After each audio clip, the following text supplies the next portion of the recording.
இந்த வீடியோவில் சாட்டதேவன் என்ன சொல்லிருக்காருன்னா,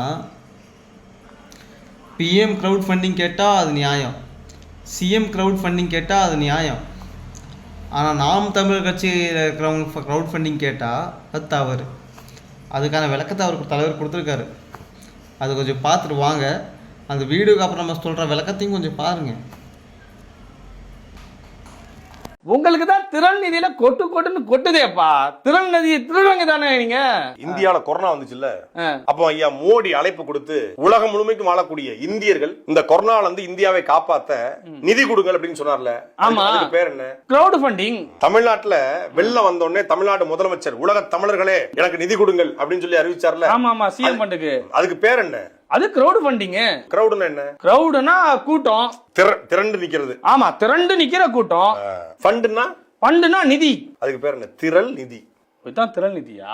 கிரவுட் ஃபண்டிங்னு பிஎம் சிஎம்லாம் வாங்கினா அது சரி. நாம் தமிழர் கட்சி தன்னுடைய ஆதரவாளர்கிட்ட, தமிழ் தேசிய ஆதரவாளர்கிட்ட, தமிழர்கள்ட்ட நிதி வாங்கினா அது திரள் நிதி. திருடர்களாம் உங்கள மாதிரி. அது அனில் அகர்வால்கிட்ட, அதானி கிட்ட, அம்பானி கிட்ட, இல்ல இந்த எலெக்ஷன் பாண்டு மூலியமா கார்பரேட் கம்பெனிகிட்ட நாம் தமிழ் நிதி வாங்கினா அது நீங்க திருட்டுத்தனம். ஏன்னா கார்பரேட்டை எதுக்குறேன்னு சொல்றீங்க, கார்பரேட் அரசு எதுக்குன்னு சொல்றீங்க, தற்சார்பு பொருளாதார கொள்கைன்னு சொல்றீங்க. இப்படி கார்பரேட் முதலாளிகிட்ட போய் நாம் தமிழ் கட்சி திமுக மாதிரி, அதிமுக மாதிரி, இல்ல பிஜேபி மாதிரி இல்ல எலெக்ஷன் பாண்ட்ல வாங்குறீங்களே அப்படின்னு சொன்னா அது தப்பு. அப்படி எலெக்ஷன் பாண்ட்ல நாம் தமிழ் காசு வாங்கியிருக்கா? ஏதாவது கார்பரேட் முதலாளிகள்ட்ட காசு வாங்கியிருக்கா? எலெக்ஷன் வந்துட்டா விருப்ப மனுக்கள் சொல்லி 234 தொகுதியில் தான் போட்டியிட முடியும்.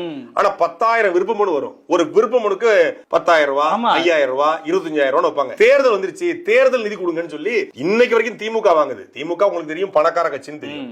அதிமுகவும் பணம் படைத்த கட்சி தான். காங்கிரஸ், பாஜக எல்லா கட்சிகளுமே வாங்குது. அப்படி நாம் தமிழ் என்னைக்காவது விருப்ப மனுக்களுக்கு காசு, தேர்தலில் போட்டி போடக்கூடிய வேட்பாளர்கள்ட்ட நாம் தமிழ் காசு கேட்டிருக்கு அப்படின்னு செய்திருக்கா? கிடையாது.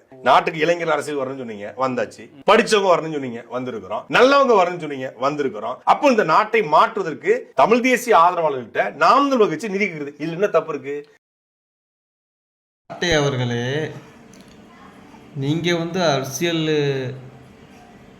ஆலோசகரா, ஒரு விமர்சகரா, ஒரு கொள்கை பரப்பு செயலாளராக இருக்கிறீங்க. ஓகே, சிஎம் ஃபண்டு கேட்டால் அது தமிழ்நாடு மக்களுக்காக கேட்கறது. ஓகே, பிஎம் நரேந்திர மோடி அவர்கள் ஃபண்டு கேட்டால் நாட்டு மக்களுக்காக. ஆனால் நீங்கள் ஃபண்டு கேட்குறீங்க பார்த்தீங்களா, திரள் நிதின்னு சொல்லிட்டு, அது எதற்காக? உங்கள் கட்சிக்காக, உங்கள் கட்சி செலவுக்காக. நீங்கள் கட்சிக்கு மாநாடு போடுறது, நீங்கள் சுண்டல் சாப்பிட்றது, சாராயம் குடிக்கிறதுக்கு மக்கள் பணம் தேவையில்லாத விஷயம் அது. ஓகேவா? நீங்கள் திரள் நிதின்னு சொல்கிறீங்களே, அந்த திரள் நிதி வச்சு மக்களுக்கு ஏதாவது பண்ணிங்கன்னா it's will be better. But நீங்கள் அதை செய்யலை. நீங்கள் என்ன பண்ணுறீங்க? மாநாடு வைக்கிறது, கேஸ் நடத்துறது. கேஸ் எந்த கேஸ்ன்னு கேட்பீங்க. நாம் தமிழர் கட்சி சப்போர்ட்டர்ஸ்லாம் கேட்பீங்க. எந்த கேஸ்னு அவங்களுக்கு தெரியாமல் இல்லை. விஜயலட்சுமி அக்கா கேஸ். அதுக்காக திரள் நிதியெல்லாம் கொடுக்கறது தவறான செயல். அதாவது மிகப்பெரிய மரியாதை இருந்துச்சு சீமான் அண்ணா மேலே, பாரபட்சமே பார்க்காம நிறையா மரியாதை இருந்துச்சு.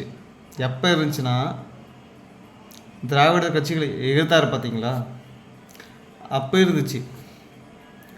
உங்கள் கொள்கையை மக்களுக்கு சொன்னீங்க பார்த்தீங்களா, அப்போ இருந்துச்சு.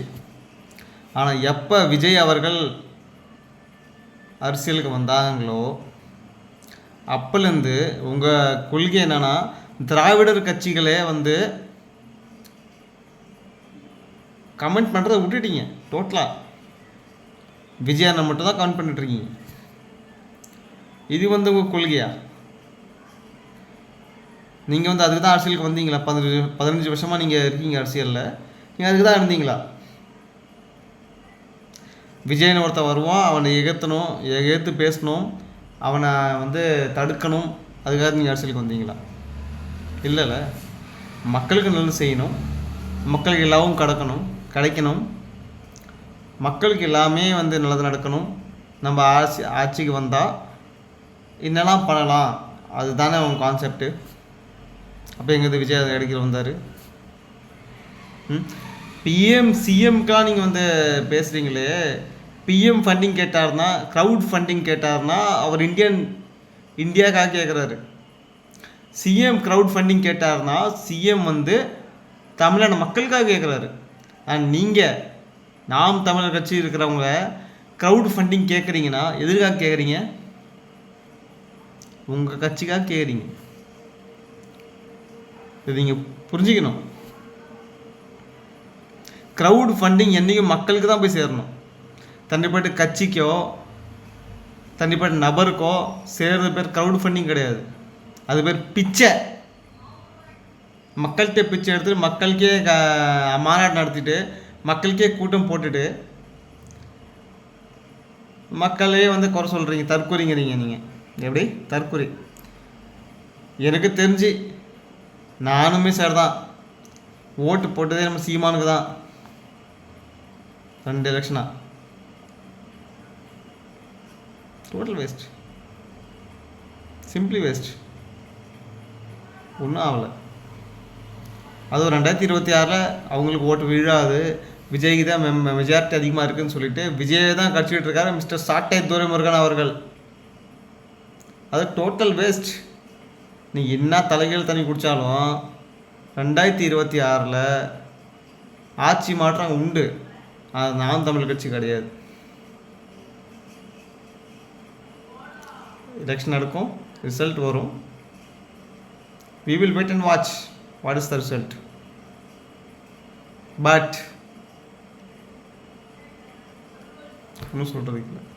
Simply waste. No comments.